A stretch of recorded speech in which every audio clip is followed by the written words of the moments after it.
Good morning, good afternoon, good evening, wherever you are in the world. I'm Eric Charmella, a senior fellow at the Carnegie Endowment for International Peace. I'm very excited today to be hosting Ihor Zhovkva, Deputy Head of the Office of the President of Ukraine and Diplomatic Advisor to President Zelensky. Ambassador Zhovkva has a distinguished career as one of Ukraine's top experts on foreign policy and European integration. Welcome, Igor. Today, we're going to be having a wide-ranging discussion on things related to the upcoming NATO summit, security guarantees, and more. Before we begin, I'd like to give a special thanks to the New Europe Center and Alyona Getmanchuk, who helped organize today's event. I'd also like to thank my Carnegie colleagues who made this live event possible on short notice. My colleagues will be keeping an eye on the chat in YouTube. For those watching this live, please feel free to submit questions for the ambassador, and they will get sent to me to ask him. I'll also mention that this event is part of a new Ukraine initiative that Carnegie is launching. In the months ahead, you'll be seeing more events like this and written research from us on a variety of topics related to Ukraine's long-term security, economic reconstruction, and wartime political transformation. So stay tuned. With that, let's dive in. And I think we should begin with the upcoming NATO summit in Vilnius, which could very well be a turning point in Ukraine's long-term security relationship with the West. So, Ambassador, could you walk us through Ukraine's expectations for the summit? What does success look like? Thank you, Eric. Thank you once again for having me here before such a distinguished audience. Dear colleagues, great to have here all of you. And let me start. Really, we're ahead of a little bit more than a week before the Vilnius summit. And I will try in my introductory remarks to explain you why Vilnius is so important to Ukraine, why NATO is so important to Ukraine, and why Ukraine is so important to the Euro-Atlantic community. So why NATO for Ukraine? I mean, remember then on 30th of September last year, my president was making a formal application for membership to NATO.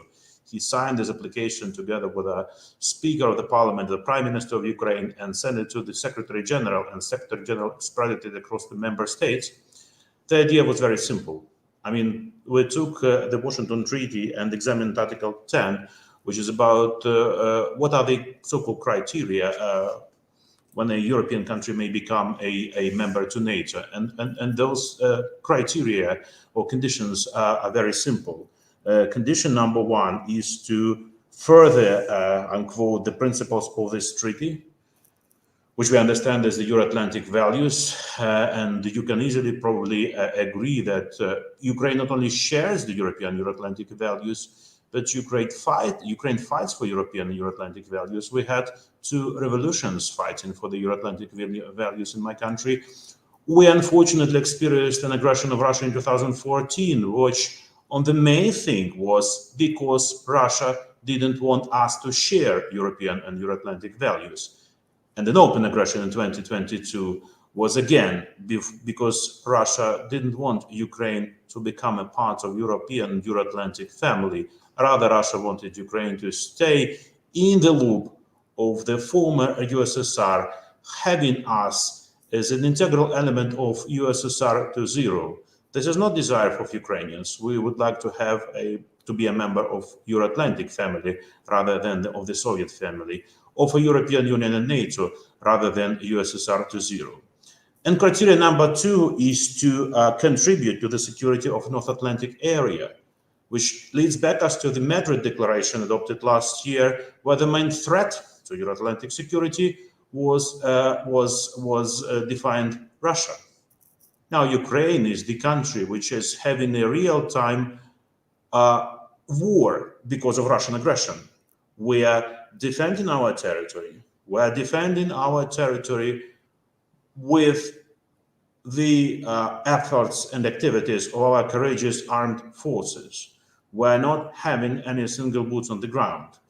But by defending our territory, a territory of a country which is in the center of Europe, which is one of the biggest countries in Europe in terms of both population and territory.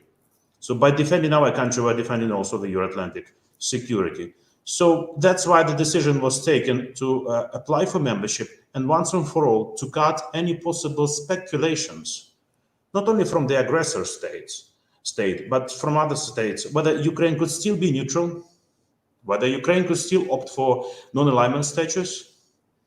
No. From now on, from 30th of September, Ukraine doesn't have any opportunity, any possibility to become neutral or non-aligned. Ukraine wants to become a part of NATO, a full-fledged member of NATO.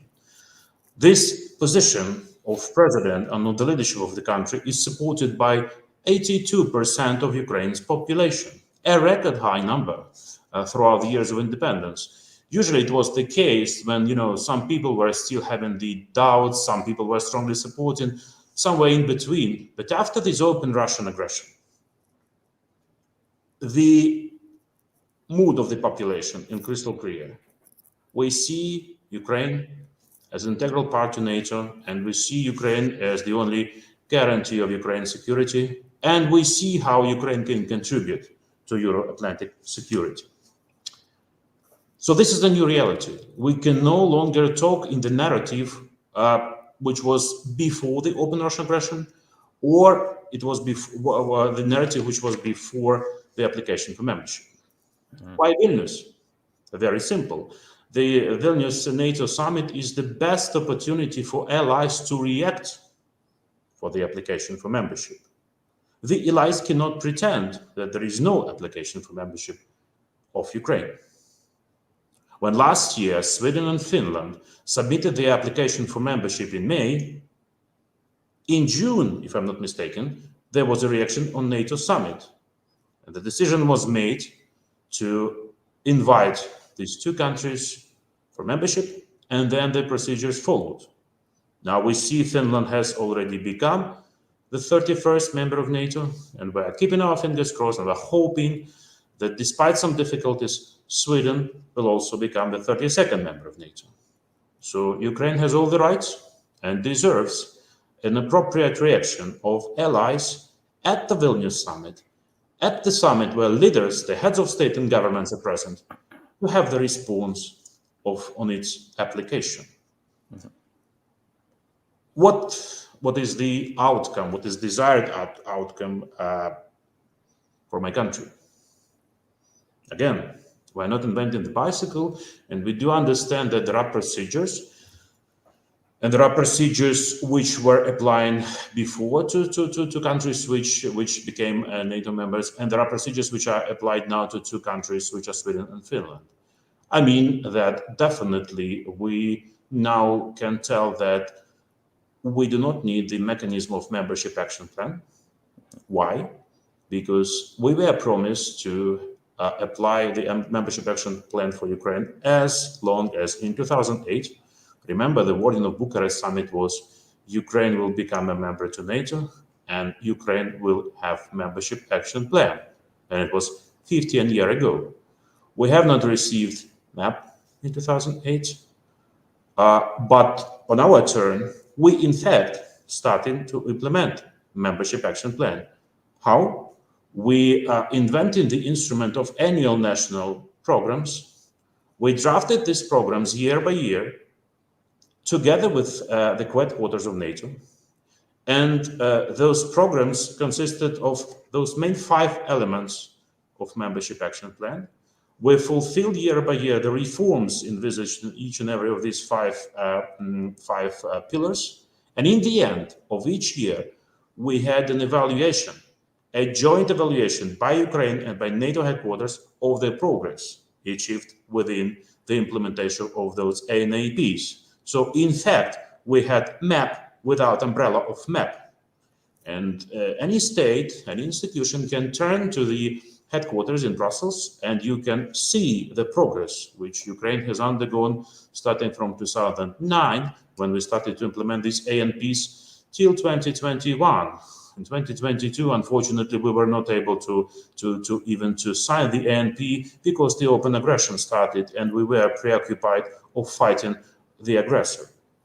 But in any case, 13 programs or 13 ANPs are already implemented. And once again, you could see, you could check what the progress has been done. So in this case, we simply ask for the same procedure. Allies applied for 2 countries, which I mentioned. And once again, the best outcome for Ukraine in Vilnius would be to start the process, of joining NATO. And by starting the process of joining NATO, I mean certainly invitation to membership. You all know, you are good experts in this sphere, that this is only the first stage. Many more stages to follow. The next stages are negotiations on the accession protocol, and then the procedures to sign the protocol, and then ratification. And we are not talking about finalization of membership of Ukraine to NATO before the end of the war. We are realistic people.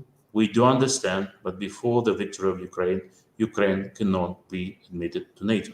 And we are not demanding this. But what we are asking for, to start this process, to start with the stage number 1, and then we have a very good formula, which we already introduced in 20 declarations between Ukraine and individual NATO member states. My president signed it with 20 leaders, 20 head of states and governments. And we have a very good formula in most of them to support the membership of Ukraine to NATO when conditions allow. This would be a very positive and very reassuring message we could get from this summit. Why Vilnius is the best time to take this bold decision? We do understand the factor of Russia. I hear from many experts and partners, including the global South, that many speculations that Russia is still strong, that Russia is still having a this or that reaction. I will simply ask you the question: was any strong reaction of Russia when Finland became the 31st member to NATO? We may think what will be reaction when finally Sweden will become the 32nd member to NATO. I like the words that President Biden just recently said. I think it was in the beginning of this week, and he was commenting the recent uprising, the recent immunity in Russia. And his evaluation was that now Russia is weaker than ever before. Russia is thinking now how the internal system would survive after this insurrection. So once again, let's think and let's imagine that Russia will somehow try to concentrate, as they usually did throughout the history. But right now, at this point, Russia is, besides being preoccupied on the front line against Ukraine, Russia is preoccupied with the internal affairs, having shown to whole the world the weakness of its system, the weakness of the reaction of law enforcement agencies, of armed forces to the attempted coup, or whatever you call it. I would not speculate here. This is internal events of Russia. But what we are all of us have to think about is that now we have a very good window of opportunity to take bold and strong decisions, and should not be weak in making these decisions. So, Igor, can I follow up? Because you've put a lot of very interesting, ideas and issues on the table here. So, just to drill down to specifics on what would constitute a successful outcome for the summit. You mentioned kind of clarifying that the procedure of a membership action plan is no longer applicable, obviously, because Finland and Sweden didn't have to go through it, and you would want an assurance that also Ukraine wouldn't have to go through that. It sounds from what I've read that something like that is probably doable, although I don't have any particular insights into the negotiations among allies. Would that be enough to constitute a success insofar as it would simplify and clarify the procedure for Ukraine to enter at a later date? Or are you saying that a formal invitation is really the bare minimum that would constitute a successful outcome? Well, I hate to have it in the term successful or not successful. Let's put it like this: resultful or absence of any result. Mm-hmm. Meaningful in terms of signals, or sending a weak signal. Mm-hmm. let's imagine that the language of the Vilnius summit is not strong. I mean, there certainly be some decisions. We do not know what is now being prepared within the NATO kitchen, so to say. Probably the process of drafting the language is now proceeding. Let's imagine that there will be only some decisions which we are already hearing about, like turning Ukraine NATO Commission into Ukraine NATO Council. A very good decision, a very needed decision. It's high time to renew the format of relations between Ukraine and NATO. The Commission, if I'm not mistaken, was established in 1997 in this charter of a distinguished partnership. And I think we utilized all the capacities. I'm thankful to NATO allies that they found the possibility to renew the activities of NATO-Ukraine Commission, which were blocked for some period of time. And we certainly support this possible decision of turning the Commission into NATO-Ukraine Council, which would allow my country to be present at the table with the rest of the allies. Or what we're also hearing is about possible renewing or enhancing the comprehensive assistance package and having the kind of multi-year program for Ukraine. We do thankful for the assistance, for the non-lethal assistance, which is provided by CAP already now, and as I understand, will be increased. We're also thankful to individual NATO countries who are providing us military assistance, extensive military assistance on the battlefield, which helps us to be successful throughout last 8 or 9 months. Then Russia was having absolutely no successes on the battlefield, while we have been able to get back almost 50% of the territories of Ukraine, which were captured after the open aggression in February 2022. But let's imagine that these are the only decisions and the only outcomes of NATO Vilnius summit, and absolutely no political decision is taken on the path, on the algorithm, how Ukraine goes and what is the end matter of this path. What is membership for Ukraine? So imagine what signal it will send to the aggressor capital, to the aggressor president. Look, 500 days of war, and I will remind you that exactly on the 8th of July, just ahead of the Vilnius summit, we will be having the sad anniversary of 500 days of open aggression of Russia against Ukraine. So 500 days have passed.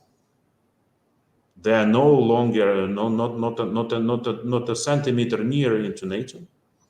NATO has not taken any major decision with Ukraine. So Ukraine is outside NATO and will be outside NATO in the future, which practically, logically, brings the aggressor president to further escalation. Look, I mean, there is no response, and practically NATO has managed to stay before this red line, which he crossed before the open aggression, which he is crossing, which he's telling us about during the aggression, that membership of Ukraine to NATO is a non-issue, is a not even starting issue. It should never be addressed. So this, what I called the result or absence of the result. Mm-hmm. In this case, that was a very good signal for him and very bad signal for all of us, not only certainly for Ukraine, but for the Euro-Atlantic community. Mm-hmm. Because once again, I can reiterate that Ukraine is already now bringing its input, its contribution to the Euro-Atlantic security. And imagine what input Ukraine will be able to bring to the Euro-Atlantic security after the victory. We will have one of the strongest brigades equipped with your weaponry.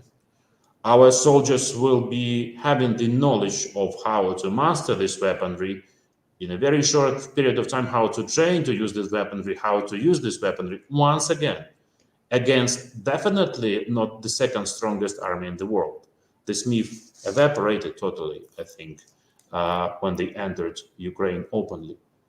But sadly not against the weakest army in the world.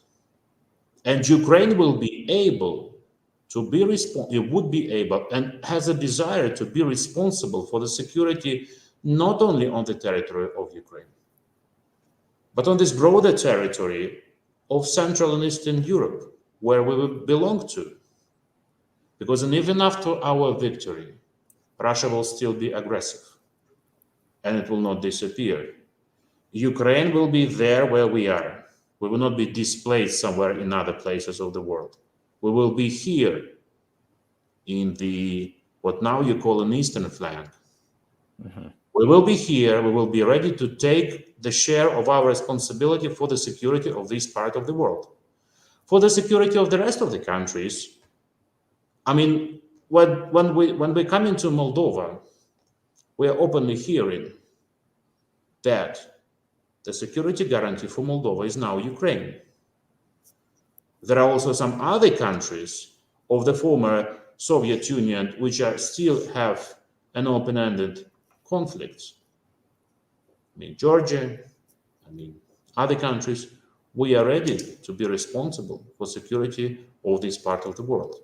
But definitely, in this case, a very logical scenario would be for us to be among the Euro-Atlantic community, to have this share of responsibility, to be together coordinating that in terms of potential aggression from Russia, which might still happen, unfortunately, even after our victory, we all be together, we all be much better prepared, and the reaction would be stronger. And the deterrence effect would be stronger. Mm-hmm. So can I follow up on that? Because you talked a lot about signals. And I think this is perhaps, as I'm trying to diagnose analytically what the kind of different views are between Ukraine and Central European countries on the one hand, and the United States and some Western European countries on the other, regarding NATO membership and the Vilnius summit. I do believe it's actually about signals. And on the one hand, you have Ukraine and the Central Europeans that think an invitation will send a strong deterrent signal to Russia. On the other hand, you have the United States and other allies that worry that issuing an invitation now is not a credible signal because there's no clear path to complete the accession process until the war is over. So even though you rightly mentioned that, an invitation does not, trigger an immediate process by which Ukraine becomes a member by a certain date, it could take, years or 1 year in the case of Finland, or, again, we don't know. But even if that's the case, the sheer invitation and the process of accession and looking towards that end point will force some uncomfortable decisions and scenarios while the war is still ongoing. And so I just want to talk these through because I think there's kind of two different logics at play.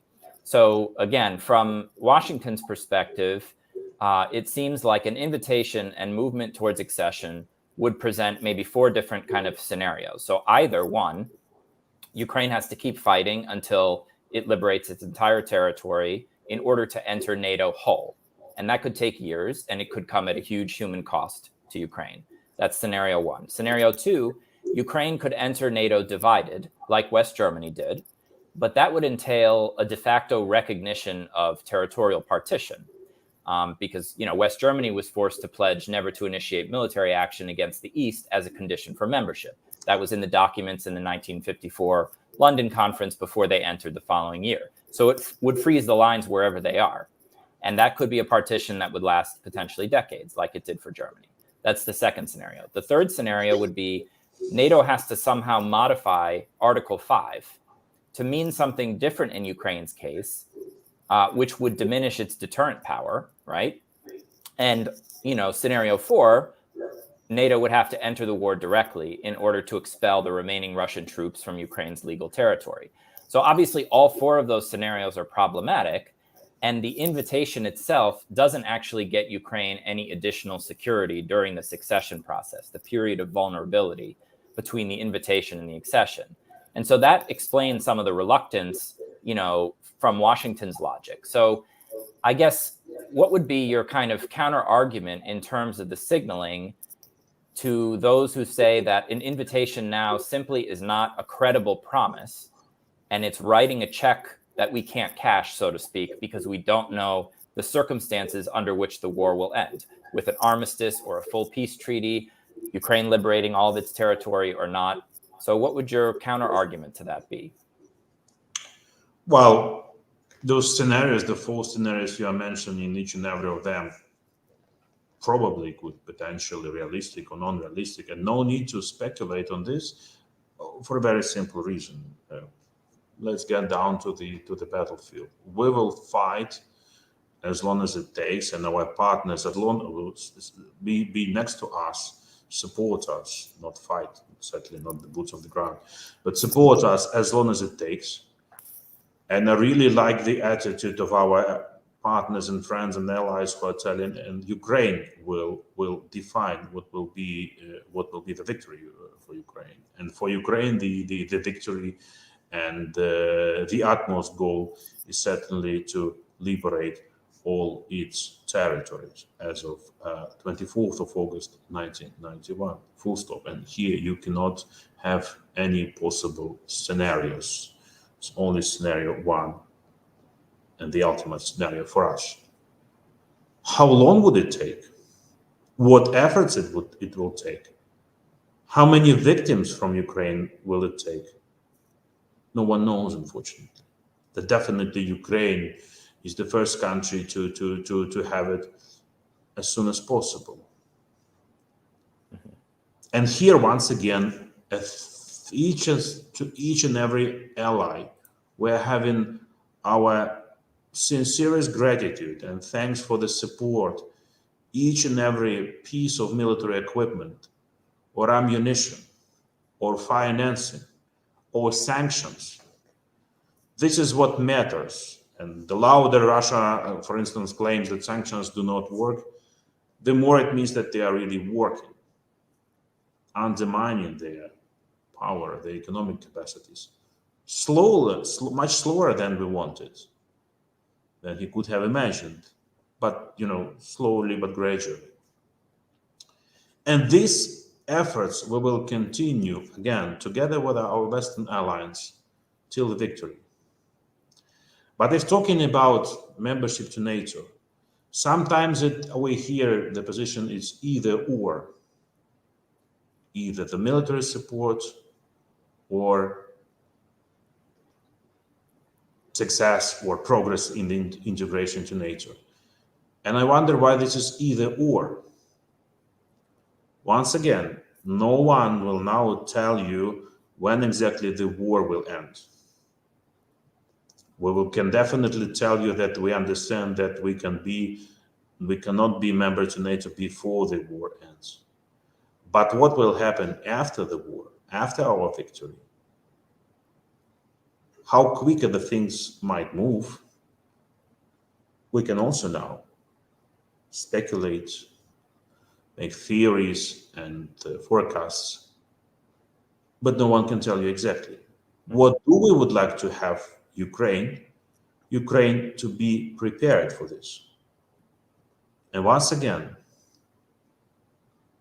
we are not speeding up the process. Many countries entered, and you're rightfully saying, Eric, how long it would take. We have the examples of countries which entered to NATO within 1 year, like Finland you mentioned. And we have several examples of countries whose way to NATO was many years long. And some conditions were put, the necessity of reforms, additional reforms were put. But in the end, or in the beginning, or in the middle of the process, they did know the ultimate goal, the final stop on this way, on this Euro-Atlantic path, like we call it in some bilateral declarations. The end goal for these countries was becoming a full-fledged member to NATO. So what is bad if Ukraine is being given now this final stop, and the final stop in being membership to NATO? The way it was in the Bucharest Declaration was a very good way 15 years ago if followed by the instrument which was suggested to Ukraine. And sorry, we may clearly say now that the mistake was made back then in 2008 not to give Ukraine membership action plan. Some probably very cautious about not to provoke Russia in 2008. And look what happened exactly when Ukraine and another country, Georgia, were not given map in 2008.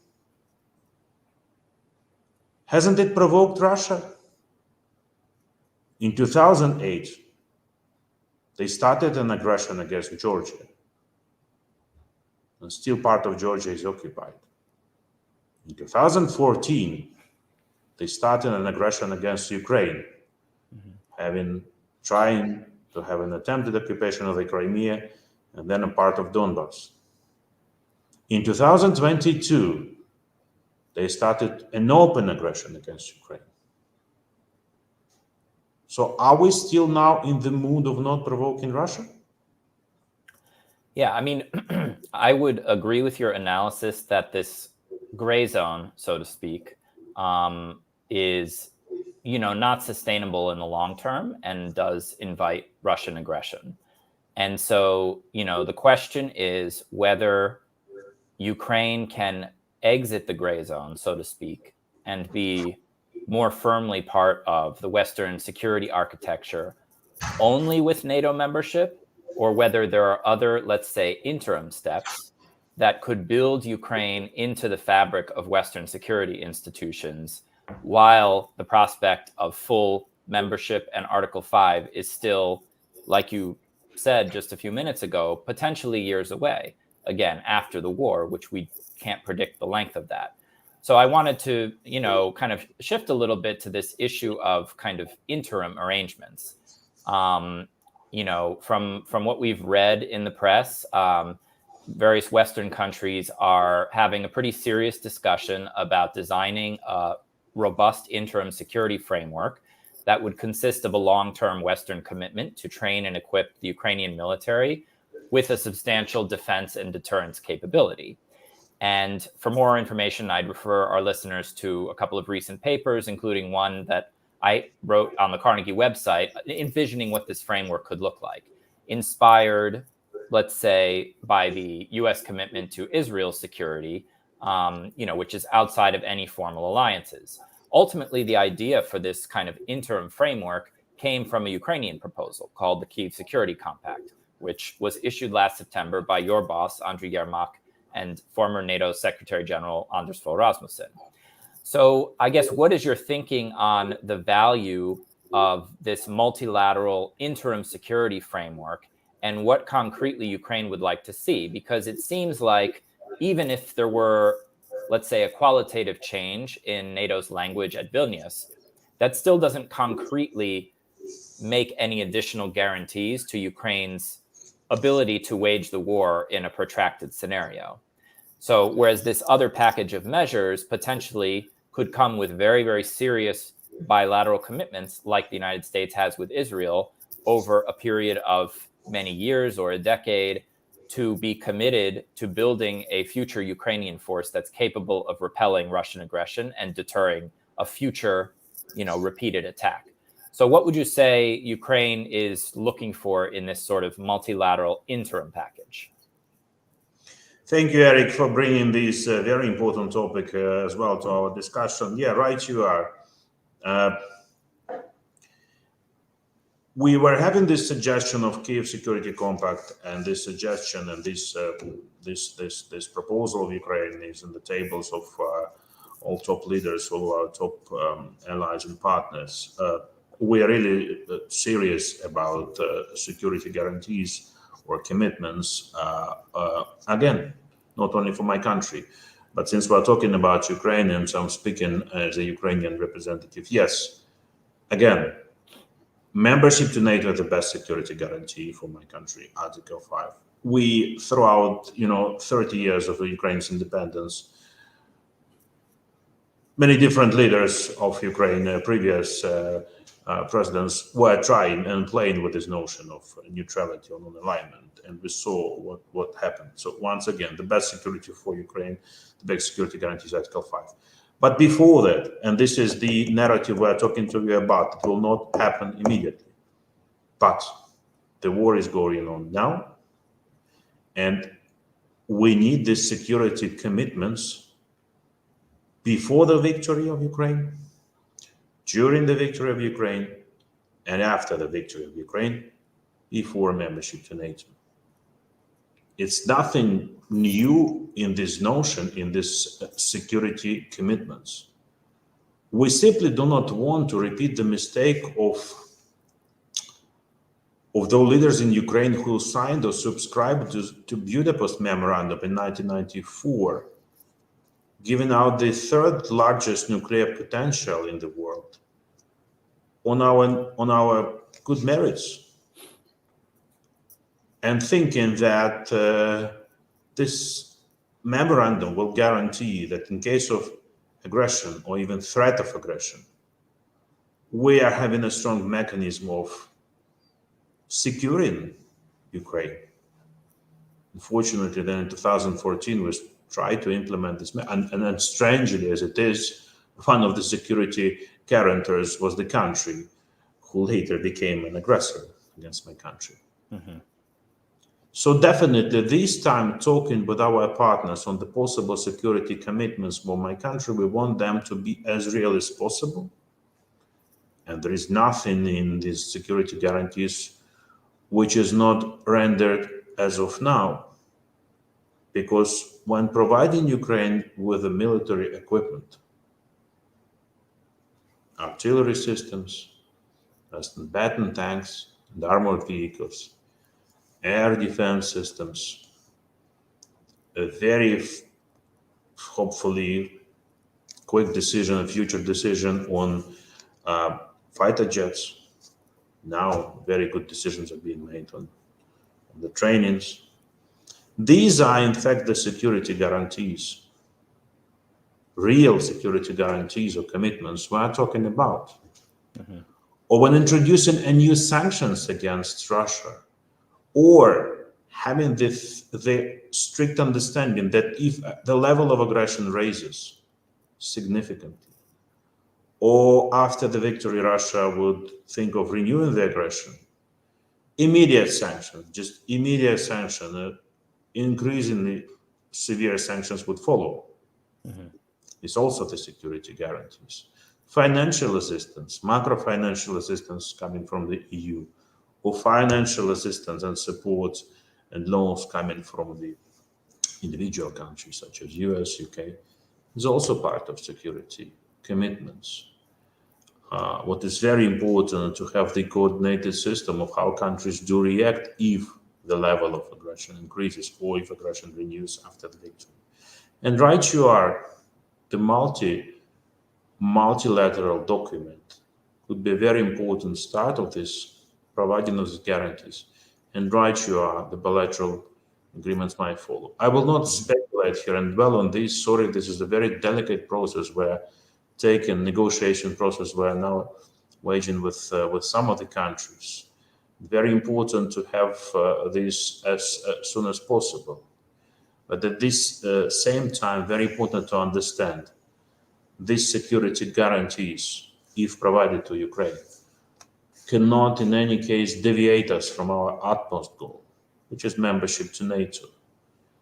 It is a very important instrument, and we value the efforts our partners are doing to negotiate it with us. Sometimes it needs the change of the positions, sometimes a change of necessary legislation or financial arrangements.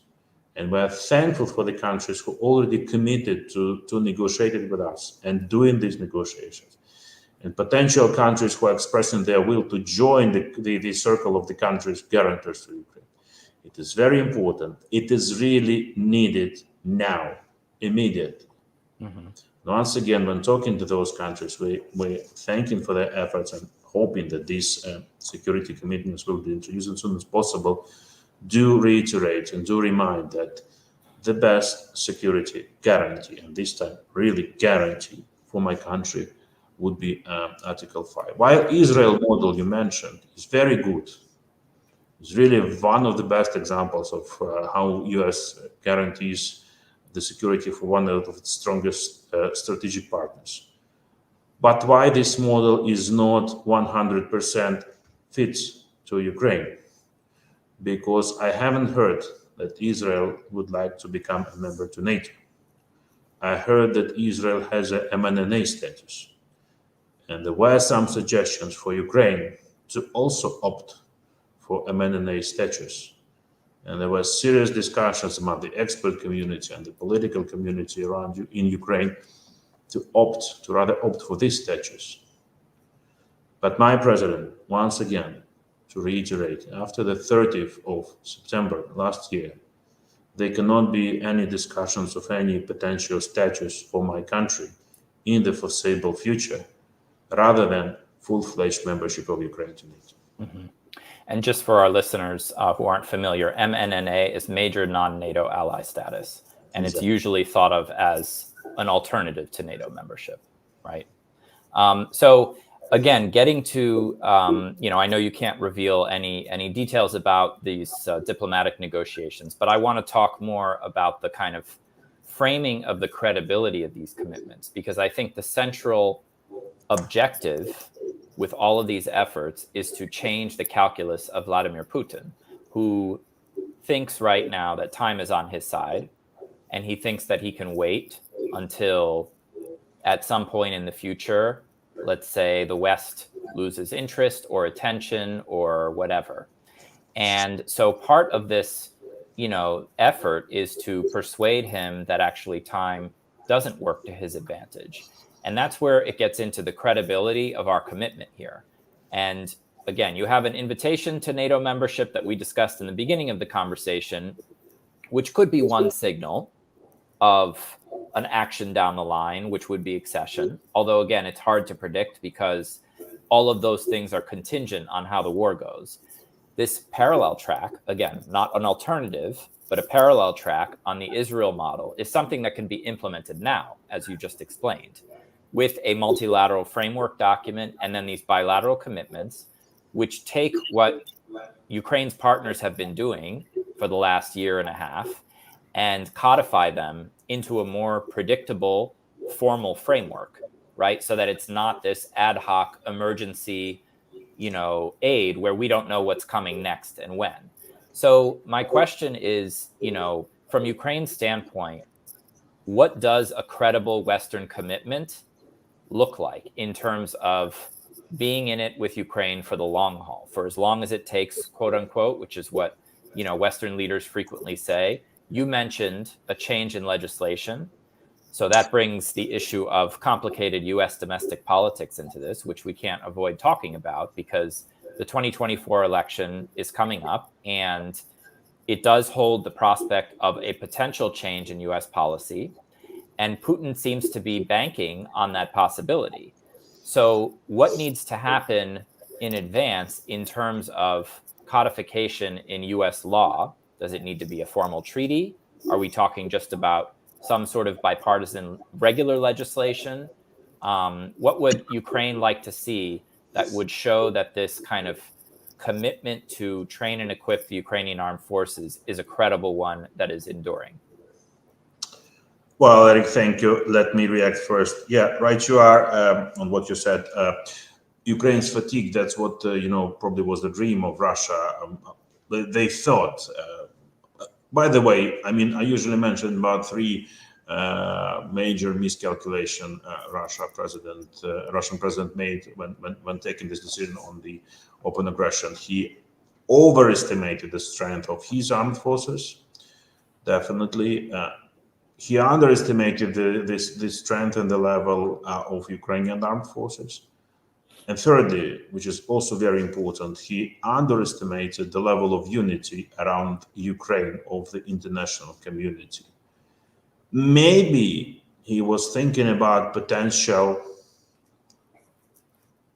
sorry for this, but rather weak response in the beginning of aggression in 2014, when there was a start of attempted occupation of Crimea. Maybe he was expecting the same kind of reaction in 2022, and he severely mistaken the level of unity around Ukraine and the level of immediate actions to support Ukraine was tremendous, is tremendous, and will be tremendous. Well, probably it's only in his mind and in the mind of his, propaganda people, Ukraine's fatigue and, losing interest in the case of Ukraine. But coming back to these security commitments, I will give you one example. In the beginning of this open aggression, remember in the first days and weeks of war, my president was asking the allies, please protect the sky over Ukraine, close the sky over Ukraine. The rest we will do ourselves. We're rather good at fighting on the battlefield. But unfortunately, our capacities in protecting the sky of Ukraine are really limited. We remember these requests coming from my president. And we also unfortunately remember almost absence of response in the beginning of this open aggression. What do we have now? We have now several kinds of air defense systems for my country, both short range and medium range. And already now we see the results. We have a joke that the best advertisement for the Patriot system was made in Ukraine when the Patriot system intersected the Kinjal supersonic missile. Now everyone knows the capabilities of Patriot, what types of missiles it can intercept. So we have the state-of-the-art air defense systems. Definitely we need more. And that's the issue of negotiations of my president with each and every leader of the country who has it or is able to produce or is able to buy or is able to deliver. Again, we will not speculate here in the open air. When we are talking about fighter jets, we are talking about them to be, yes, a means to dominate in the sky, because Russian aviation is much more significant in numbers and in quantity and in the quality than the existing aviation park of Ukraine. But they also can become a part of our air defense system, because where there is a lack of air defense systems, the fighter jets are now being used to intersect the cruise missiles, the drones, and sometimes, they're attacking in waves one by one. They attack with cruise missiles, with a ballistic missile, with drones, sometimes simultaneously. So this is the security guarantees I'm now talking. In case of worsening the situation, not again, there will be demand and request of my president to protect and close the sky, for instance. But we will already know that the sky is protected as of now by the concrete means. And it will be more severely protected if the aggression rises. Yeah. This is the idea. Very simple. Yes. I mean, I think that's kind of the conceptual change that has happened over the past 16 months, which is that, a guarantee is less about promising some future action in response to some worse thing that Russia does, but rather codifying what's already being done to change the long-term dynamic such that the advantage that Russia has in certain areas like artillery and like air power, that advantage will erode over time. It's not going to happen overnight, but with a long-term commitment to, let's say, producing sufficient air defense systems and making sure that Ukraine has them, producing sufficient artillery munitions, making sure Ukraine has them, and making clear as a signal to Russia that Ukraine is going to have more air defense and more artillery munitions with every passing year, that's where you start to potentially change his dynamic about how a protracted war may or may not work in his favor, rather than, only focusing on actions that would be taken at some future date if he does something even worse, right? So I think that, in my view, it's actually extremely valuable. All this whole discussion about multilateral security commitments. And, it's a bit unfortunate, I think, that some of the commentary here, I would say in Washington, just to be self-reflective, has been pretty dismissive of this idea of saying, well, it's just paper guarantees and all of that. And it's not. I mean, what we're talking about here is a major, rearmament program over a long term, something like we haven't seen since the United States did for, the nations of Western Europe after World War II and at the onset of the Cold War. We're talking very serious capabilities over a long time. And I think that this can be communicated as a pretty clear signal to Russia that, again, the longer they fight, the worse their position is going to get. It's not immediate, but the deterrence, right, effect of it takes effect over time. Yeah, Eric, thank you. I would like to pick up the point of this rearmament program. By the way, let me even go back. I think this Russian open aggression against my country and the level of support we are receiving both from US and from our European partners. But let's take the situation. I think this aggression, forced many countries to kind of make its own security check. What are the security situation and the level of industry and the level of, military industry in their respective countries. And right you are. Many countries are extensively supporting Ukraine by giving practically everything they have in this or that kind of weapons, and thinking that since Russia will always be aggressive, we need to think of opening the new producing lines, or renewing the existing lines, or maybe starting some new developments, new industries. Together, by the way, with the Ukrainian industry. Ukraine military industry has a huge potential. Let me remind you that we were always in top 10 in CPRE by the level and amount of selling weapons. State-of-the-art equipment. And we still have these capacities. We still have those professionals.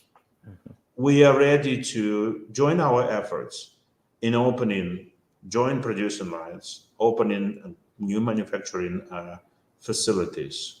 Mm-hmm. Unfortunately, probably on the obvious reason, not in Ukraine, or maybe not on the whole territory of Ukraine. You will not probably obviously open it on the occupied areas.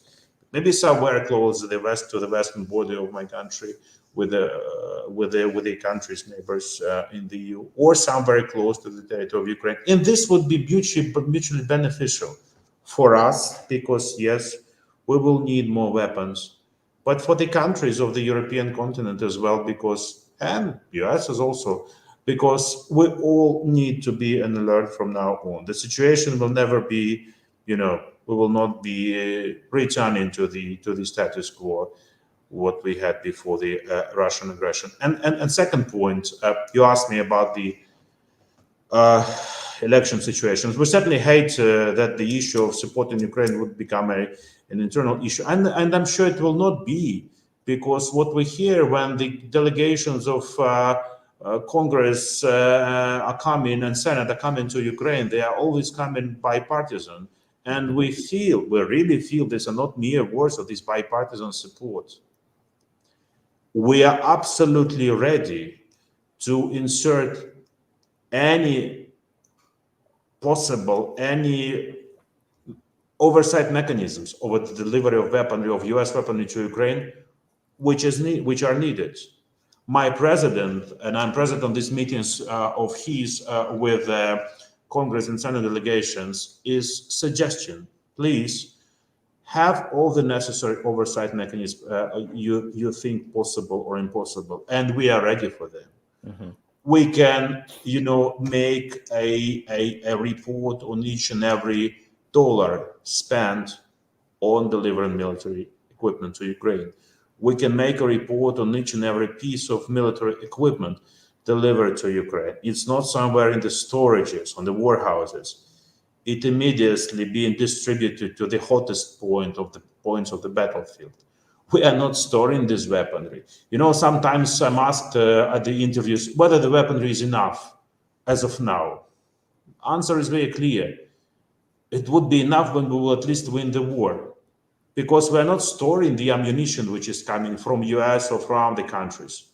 We're immediately using this ammunition, this artillery ammunition or tank ammunition, to defend, like it was in several operations in the Donbass.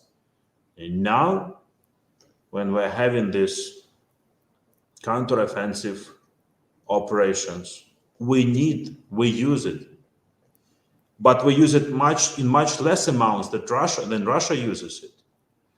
Don't believe these speculations of this Mr. Prigozhin that they're having the lack of ammunition or whatever. No, they have plenty of ammunition.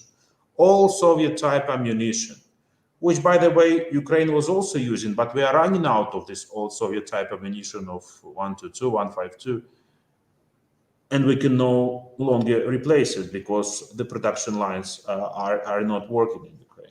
So that's why we are sure, and we would like to hope that the issue of support to Ukraine will not divide any country or any institutions. We always tell that we united the European Union over the case of Ukraine, when a year ago there were many speculations, probably that same intensity as we're having now today around NATO issue, over the issue of giving the candidate status for my country in the EU. A month before decision, most of the experts will tell you Ukraine will never get a candidate status. There are some countries who are strongly against, are not sure what it will bring, additional value, what Putin will think or whatever. Exactly a year ago, on 23rd of June, we have been granted the candidate status. We've been given a 7 recommendation on how to improve our situation in terms of judicial reform, legislative improvements in many areas, anti-oligarch reform, rule of law. We've now received the interim evaluation, the oral report from the Commission saying that we are in a very good progress. 2 of these recommendations are already closed, 4 on a very good progress, and just 1 in some progress. And by the way, these democratic and judicial reforms are coinciding with the reforms which are needed to become a part of NATO, and we are having them. In NATO, you also have this security sector and defense and military reform. We're having them. I just now checked the numbers, very interesting numbers about the level of adopting the NATO standards, 10x. During the war only, in 2022 and in the first half of 2023, we implemented 131 NATO standards compared to 151 standards which we implemented before the open war. So in times of war, we practically had the same number of NATO standards implemented in our system as throughout all the years before the war. And we will be doing this, and we will be proceeding with the reforms.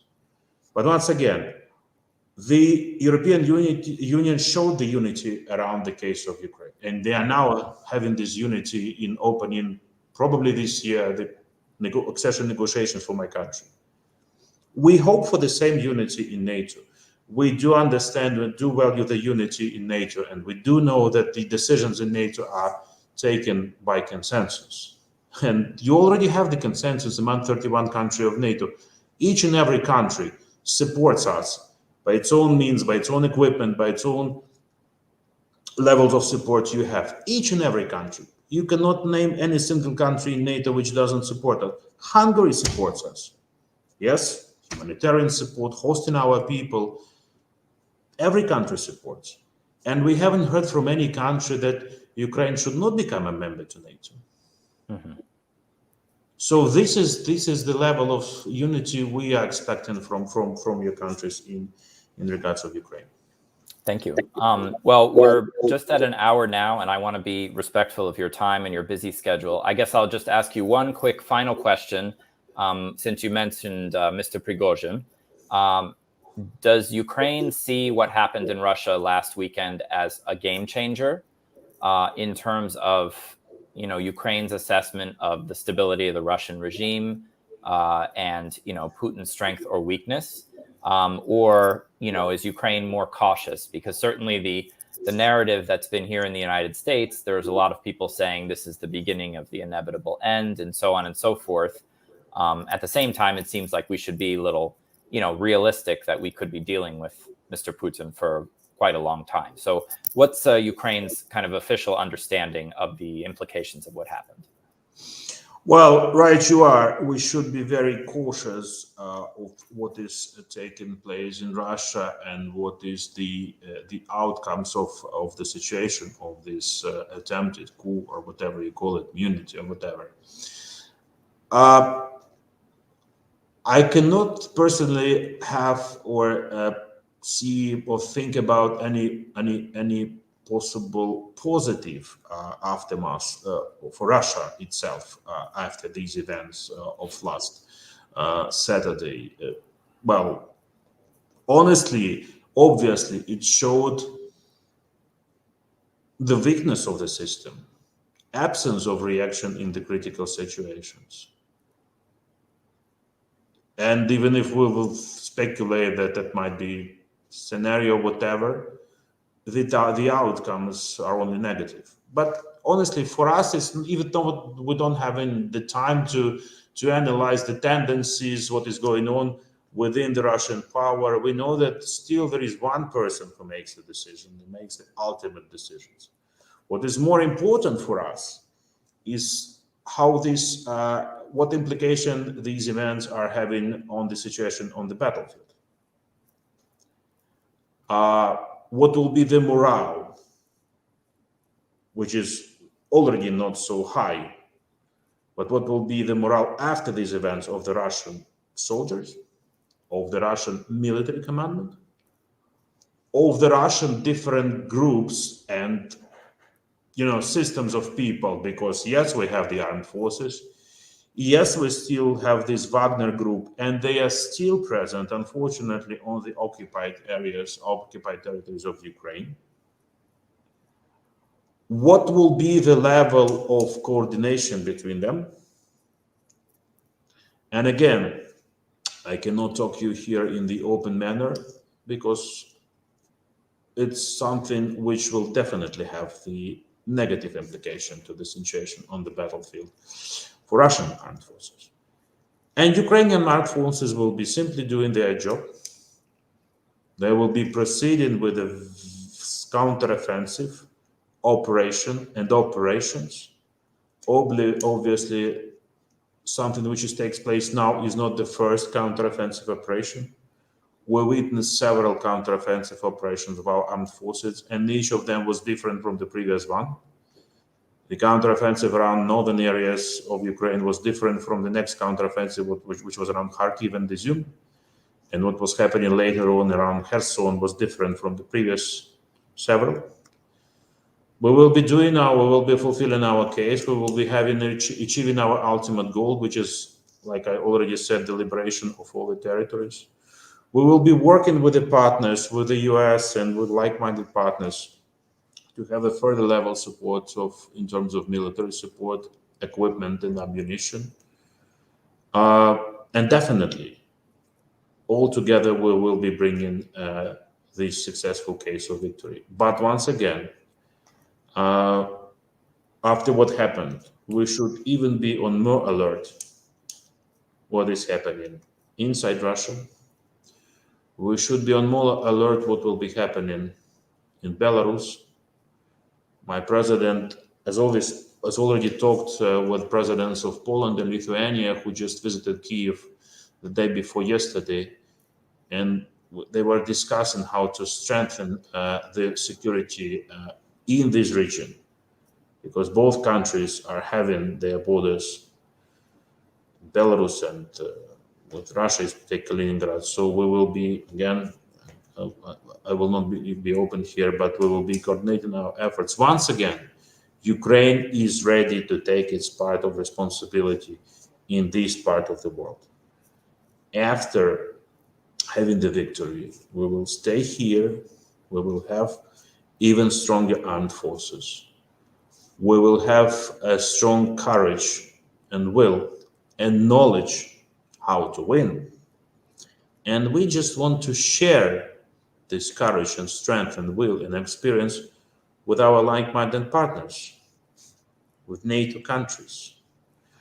I just, in the end, mentioned we examined the opinion polls in the allies and the countries. By the way, we were having the same exercise before the candidate status. How many percent of population supporting, in this case, Ukraine becoming a member to NATO?